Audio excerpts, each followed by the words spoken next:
দর্শক শ্রোতা মণ্ডলী, আসসালামু আলাইকুম। প্রত্যেকে আমার প্রাণঢালা অভিনন্দন গ্রহণ করুন।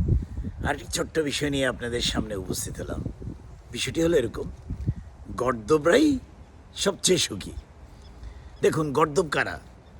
যাদের মধ্যে কোনো সচেতনতা বোধ নেই, যারা কোনো বিবেক খাটিয়ে কাজ করতে পারে না, যারা ভালো মন্দ বোঝে না, যারা নিজের বিবেক বিবেচনা খাটিয়ে কোনো সিদ্ধান্ত নেওয়ার ক্ষমতা নেই, যারা অন্যের কথা দ্বারা প্রভাবান্বিত হয়, এবং যে মানুষটি কোনটা ভালো মন্দ এবং কোন জিনিসটা করলে ভালো হতে পারে সেই বিষয়ে এককভাবে নিজের বুদ্ধি খাটিয়ে কোনো সিদ্ধান্ত নিতে পারেন না, তিনি গর্দভ।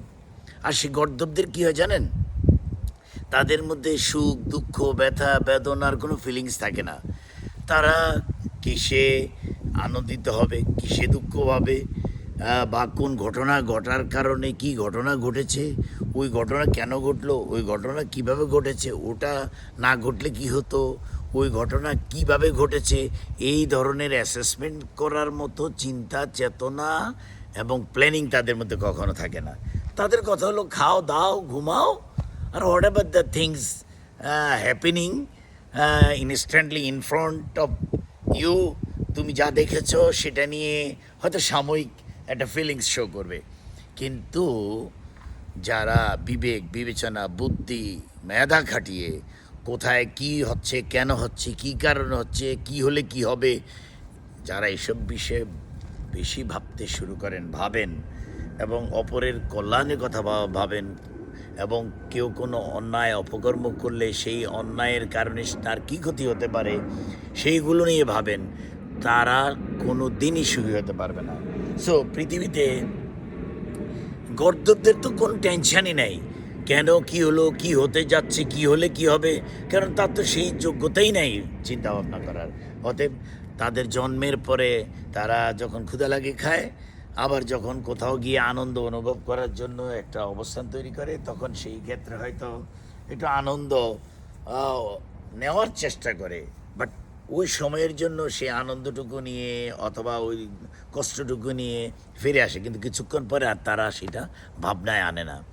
কিন্তু আপনি দেখবেন যে মানুষগুলো প্রত্যেকটা জিনিসকে চিন্তা করে এবং ভালো মন্দ বিবেচনায় রাখে, অপরের কল্যাণের কথা ভাবে, কেন একটা মানুষ দুঃসময় অতিক্রম করছে, বা সমাজের বিভিন্ন মানুষকে নিয়ে চিন্তা করে, অথবা পরিবারের মানুষদেরকে নিয়ে ভাবে, অথবা বন্ধু বান্ধব, আত্মীয় স্বজন বা অফিস কলিগ কেউ কোনো সমস্যা আছে কি না, বা কোনো সমস্যায় তাকে সমাধান করা যায়, সমাধানের জন্য এগিয়ে আসা যায় কি না, বা কোনো তার প্রতি কোনো কল্যাণমূলক কাজ করার জন্য হাত বাড়িয়ে দেওয়া যায় কি না, যারা এই কর্মকাণ্ডের সঙ্গে জড়িত, ওই মানুষগুলো কিন্তু দিন শেষে বিভিন্ন টেনশন নিয়ে থাকে, কিন্তু আল্লাহ তাদেরকে অনেক ভালো রাখেন, পরকালেও ভালো রাখবেন, এবং তাদের সময় সাময়িকভাবে খারাপ গেলেও তারা কিন্তু কখনো বিপদগ্রস্ত হবেন না। আর গর্দভরা নিজেকে নিয়ে ব্যস্ত থাকেন, নিজের কথা চিন্তা করেন, এবং ভালো মন্দ, সুখ দুঃখ, ব্যথা বেদনা বোঝার মতো যোগ্যতা তাদের নাই। এই কারণেই তারা যে কোনো অবস্থায়, যে কোনো স্থানে, যে কোনোভাবেই ভালো থাকতে পারেন এবং ভালো থাকার চেষ্টা করেন এবং ভালো থাকে।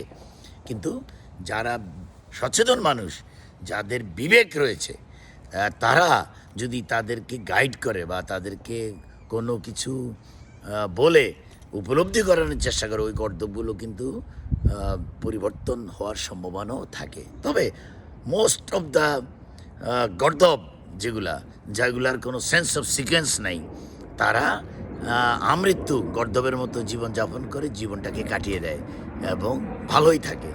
অতএব জীবনে গর্দভ হলে কোনো টেনশন না নিয়ে জীবনটাকে পরিচালিত করলে, কারো সুখ দুঃখ মাথা না খাটালে, সুখ দুঃখ ব্যথা বেদনায়, তখন দেখবেন আপনার আশেপাশে কোনো শত্রু তৈরি হবে না। সো আমি মনে করি গর্দভ না হয়ে ভালো মানুষ হয়ে বেঁচে থাকার মধ্যে শান্তি রয়েছে। আর গর্দভরা হয়তো জন্তু জানোয়ারের মতো জীবনযাপন করে, কিন্তু দিন শেষে তারা ভালো থাকে না। সো আরেকটি সুন্দর সময় নিয়ে আসার আগ পর্যন্ত যে যেখানেই থাকুন ভালো থাকুন। আল্লাহ হাফেজ।